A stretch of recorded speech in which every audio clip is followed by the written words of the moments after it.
everybody. You got Mark coming to you this evening, Garage Guy 879. I'm up here in the garage finishing off a video about the Ruger 1022 with the Tac Star stop.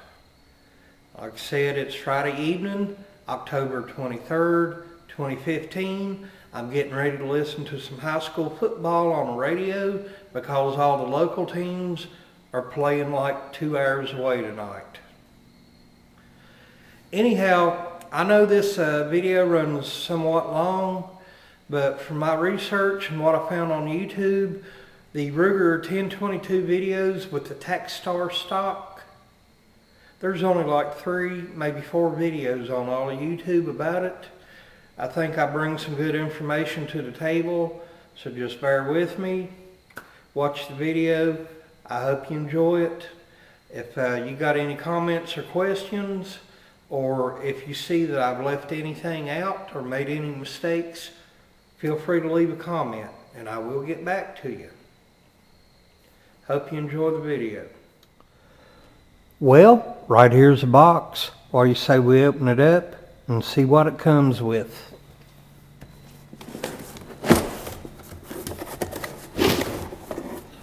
Got some pretty good egg crate foam here. Tell you what, my neighbor's girlfriend, she loves this. What he doesn't know won't hurt him. Alright, well right here is the rifle itself, and we have another layer of the egg crate foam. Put it over here. We have the Picatinny rail to put on top of the receiver. You can put a red dot, a scope, or what have you. We got the lock system right here. I don't care what anybody says, Ruger has the best locks, okay? And of course we have the usual paperwork. Thank you, parts, accessories, sportswears, tech gadgets, BX25, registration card, and the owner's manual. And like I said, the rifle itself. Alright, here it is sitting up on the gun rest with the stock fully extended. It is 37 1/2 inches long with the stock all the way in 33 1/2 inches long. And if you take a closer look on the bolt here, I doubt if you can see it, but well, this little flip opener won't focus, but you do have the 50-year insignia engraved right here on the bolt, and on the other side of the receiver it says Ruger 1022, 50 years, 1964 to 2014. This actually, you know, is a pretty nice looking stock on here. I'll be the first to admit, you know, I'm not really impressed with tactical stocks or add-ons or accessories or anything like that, but this is nice looking. And along with the price that I gave for it, there's no way I could turn it down. Let's get a look at the other side. Alright, let's take a look here, see what this side has. Right here you got your sling swivel stud on the front, as well as one here on the back right here. I'll have to read the manual yet and see if this is reversible. I don't believe it is. Now, right here is one feature I really like about this stock. Camera pan down. Here in the shoulder stock is where you keep the 2 spare magazines, and see if I can get one pulled out right there. Yeah, these are not going to fall out. You see, that's kind of, well, that's rubber right in here. Almost feels like an inner tube type of rubber. This is not going to come out. And with this, like, it makes like a seal here. And when you got this in and load it, I don't see how any moisture is going to get in here and get the ammo wet or anything. This is certainly not going to get wet, and when you're carrying it through the woods, it's certainly not going to fall out. There's some very good retention here. Now, you can take a hex wrench, Allen wrench, star wrench, whatever you want to call it. Pull this out and put it on the other side. But I see no need to do that. I'm just going to keep it like it is. Also, let's take a look at the grip right here. This pistol grip has really got some nice swells on it. It kind of reminds me of the full-size Diamondback pistol, the DBFS9. I mean, it's got a really nice grip on it. It fits your hand very well. Now, the other videos here on YouTube, Mega Manzi, Rook Voice, and the other fella, they didn't show this. Here on the bottom, you can pull this plug out. And Lyman Products has a track tread monopod you can put up in there, and if you have your bipod on the front, it will extend down to 3 inches. So if you got that bipod on the front and this monopod on the back, you don't need no gun rest. It makes for a really sturdy shooting platform.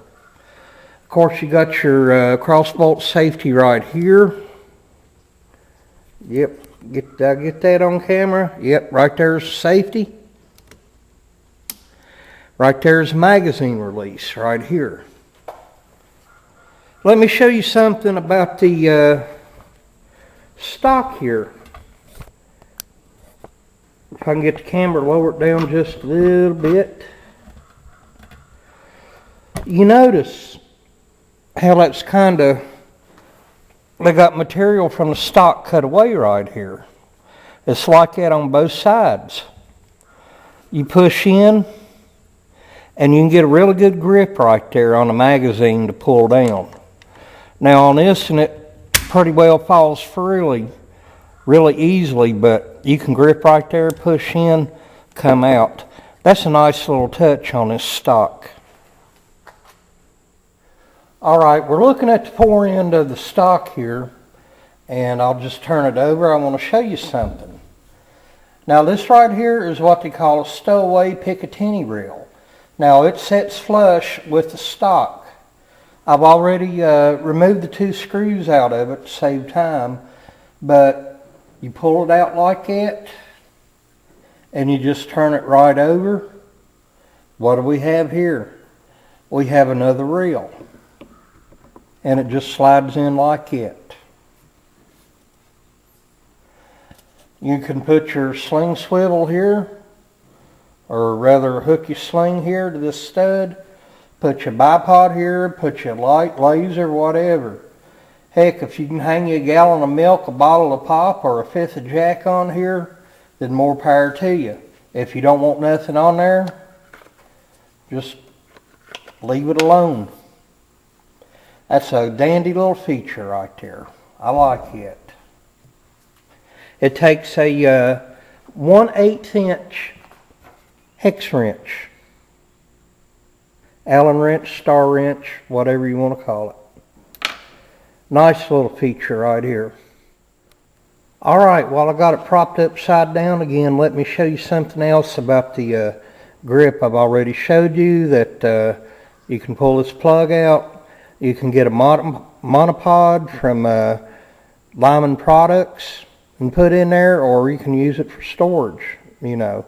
But I'm going to show you a little picture of the Lyman track tread monopod. Let's take a quick look at it.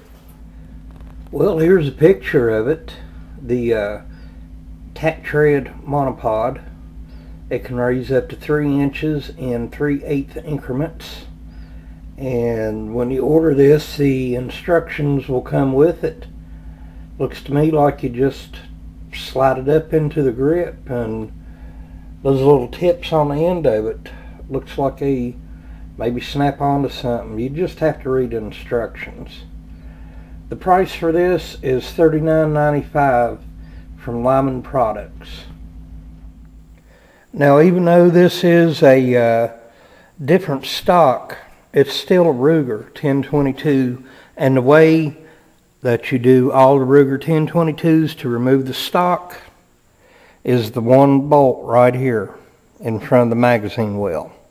You just turn that, well, put that in like that.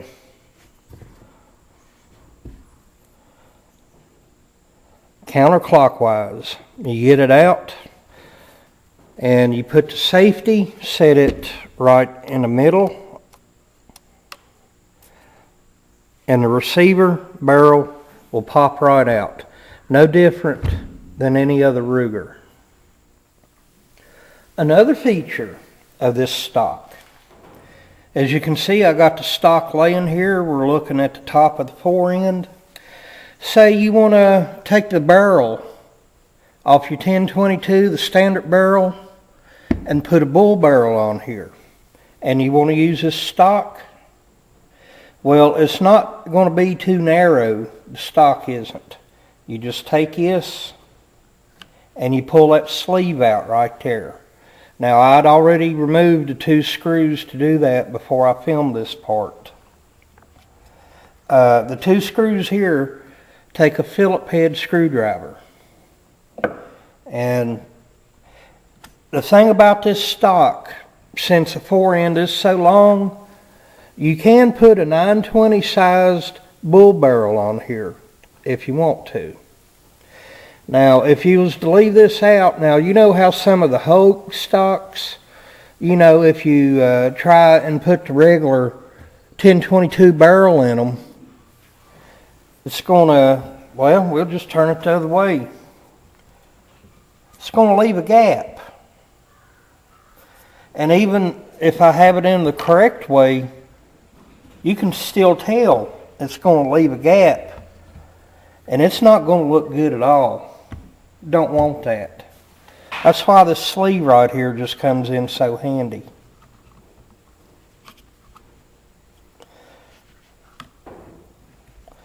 I can find, okay. Well, there we go. Just put the screws back in. I'm ready to put it back together. And of course, we're looking at the top of the receiver like here. Like any modern day Ruger 1022, it is drilled and tapped to mount a reel where you can put optics on the top. Now let's take a closer look here at the shoulder stock. Alright. Now I have it fully pushed in. Right here, you just push up on that. Goes all the way out. Fully extended length on this, 37.5 inches. Fully closed length, 33.5 inches. This is an M4 style stock. 1, 2, 3, 4 settings. One of the major reasons I bought this, other than price, was my granddaughter is 9. And instead of getting her one of those little single shot rascals, she shot with me before and she's got good sense. This right here, I can adjust to her length of pull and she can go shooting with me anytime. Now she's going to want the Muddy Girl colored stock or the pink camo stock, no problem. This being a 1022, I just take that one bolt out, take a receiver out of this plain Jane black stock, put it into her Muddy Girl camo stock, Papaw Mark and J. Lee's ready to go shooting.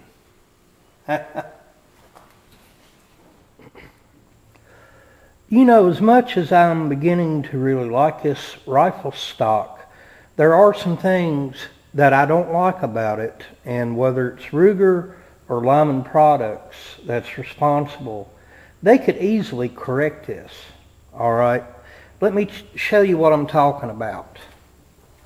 First of all, You need 3 different sized hex wrenches and a Phillips head screwdriver. Alright, remember the barrel sleeve under the barrel here? You need a Phillips head screwdriver to remove that. The stowaway Picatinny rail, the bolt where you remove the stock from the receiver, and back here where you can switch the magazine carrier from one side to another right here. You got to have 3 different sized Allen wrenches, star wrenches, hex wrenches. You know what I'm talking about. If you're out in the field hunting with this, you want to take the least amount of tools necessary. And Lyman or Ruger or whoever, instead of having 4 different tools, you ought to fix this stock to where you only need 1. Now, here's one last thing that I do not like about it. And I have no idea why this is like this. I got to move the camera around here and show you right quick. You see here on the back of the stock, that's open.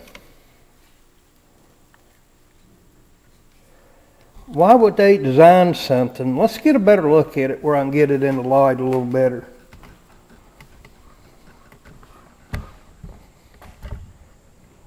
All right. That's open. You'd think that'd be enclosed right there. I don't know what their designers are thinking or what. Maybe you can get a cap later on and use the tube itself for some kind of storage. I don't know. They should have had that capped off right there. But those are the things I don't like about it. Too many tools needed, and this right here. Other than that, the weight and balance on this is excellent. Well, I think it's high time we go down here and give this 1022 a try. See how the gun fires, see how the magazines work. I'll be using just a mixture of different brands of ammo. That's the best way to find out. See what it'll take, what it won't take. We know sometimes these semi-autos can be kind of picky, but hey, there's only one way to find out. Let's go shoot this mofo. Okay, I'm ready to take the first shots out of this Ruger 1022. We've got 3 magazines loaded. I'm just going to be shooting at an old bucket with a target on it.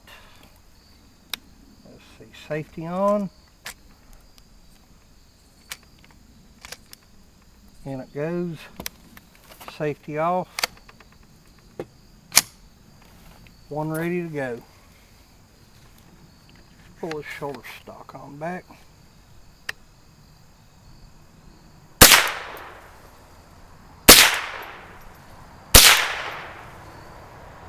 Ooh.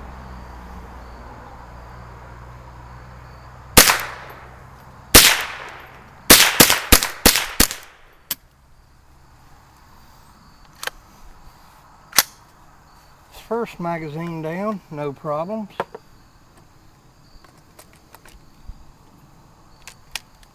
Second one, put a round in.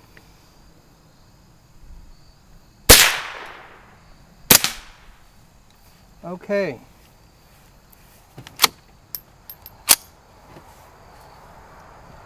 Low powder round. Let's see.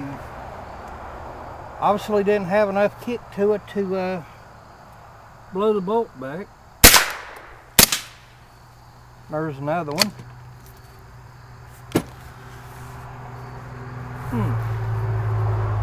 Safety on. Mag out. Yep.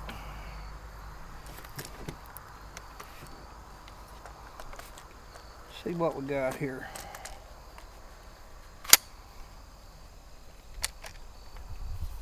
All right.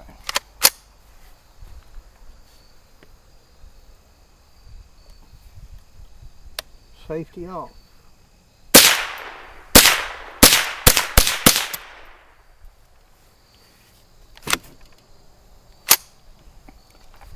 Good to go. One more magazine.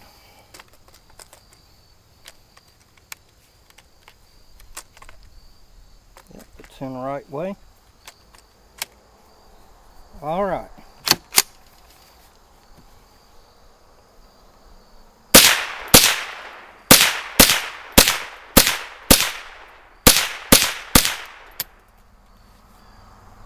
Okay. We're clear.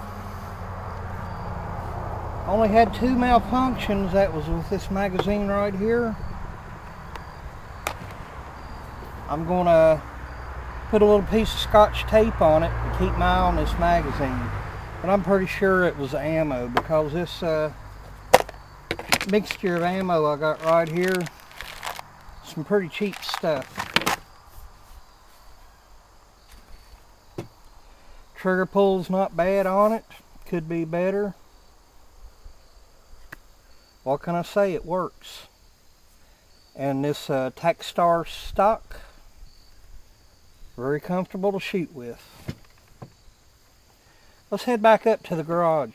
Well, here I am back up at the garage, and other than those couple of ammo related round, well, 3, 2, well, here I am back up at the garage.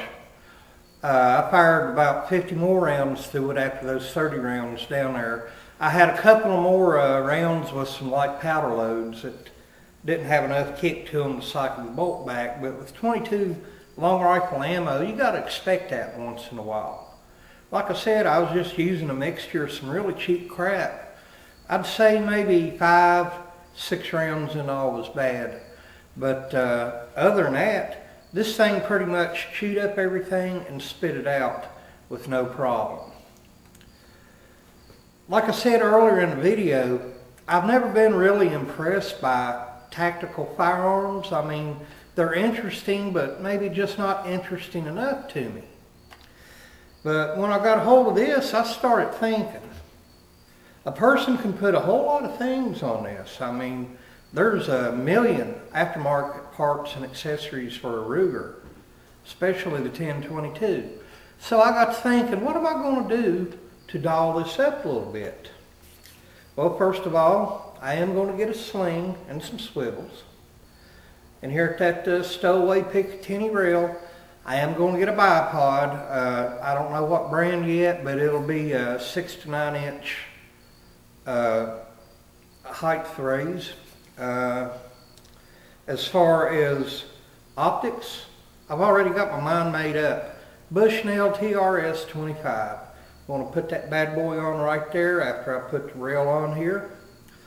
I don't know yet if I'll need a riser or not. I don't think I will. This side here is so low. I don't think that'll be in the way, especially not one of those TRS-25s. Let's see, what else? I'm going to order the monopod to go up in the grip from Lyman Products. Might as well get that while I'm at it. And I said, the trigger is okay, but it's not the best. I'm going to get one of those Ruger BX triggers and put in here. Everybody that's tried one loves it. Now, as far as the price of this thing, I got this from Bud's Gun Shop. I bought a lot of firearms from them this past year, and when I found this, I wasn't looking for a rifle. As a matter of fact, I had no idea what I wanted. Then I saw this, and then I saw the others with the color camouflage stocks. There is a huge price difference. I only gave $214 for this. Now, these Tac Star stocks for the Ruger 1022 also come in the Legends camo, the Muddy Girl camo, and the Cryptic Highlander camo. The price on those $334. This right here, $214. That's $120 difference because they got a little bit of camo color on the others. You go to Kentucky Gun Company. This one here with the black stock, $316. Now, I'm not in any way affiliated with Buds or anything, but that's where I've been finding the best bargains on brand new firearms here lately. Now, my FFL charges a $10 background check fee, and the transfer fee, well, $12 total. And then I had this insured from Buds, $3, because the main reason, what if it came and didn't have all 3 magazines in it? I just pick up the phone, call Buds, say I'm insured, I don't have the mags, you cover them. And they would do that. And for an extra $10.70, I got the lifetime warranty with this, as long as I have it. Which, after I get done pimping it out, I guess I'm going to have to keep it. Because for $214 gun, a person could end up very well having $1,214 in something like this. Okay? Before I go, one last thing. I still like tube fed better than magazine. Marlin Model 60. I'm not saying one gun is better than the other, but what I like over this about the Marlin's tube fed. I guess I've been spoiled rotten by those speedy loaders. And then again, what the Ruger has over the Marlin, the Takedown, and this doesn't have that flimsy ass trigger guard. Everybody knows on a Marlin Model 60, the back of the trigger guard, you got that screw. You take it apart to clean the bolt inside the receiver. You put it back together. You tighten it up just the least bit too tight. The back part of that trigger guard is going to snap and break. You're screwed. Yeah, you can go to DI Products and order the aluminum trigger assembling guard. That's $70. But my God, that's 45% of the cost of a brand new Marlin Model 60, the entire rifle. I just don't see that. If Marlin would make their rifles with a stouter trigger guard and maybe change that design to where that screw ain't in that trigger guard, yeah, I'd pay an extra $10 or $15 for one. It's no big deal. But this right here, I'm going to hang on to this bad boy. I'm going to doll it up, pimp it out, however you want to say it. And for the price, I feel good about it. Well, I babbled on long enough. This is Mark, Garage Guy 879. Hope you enjoyed the video. When you go shooting, be safe.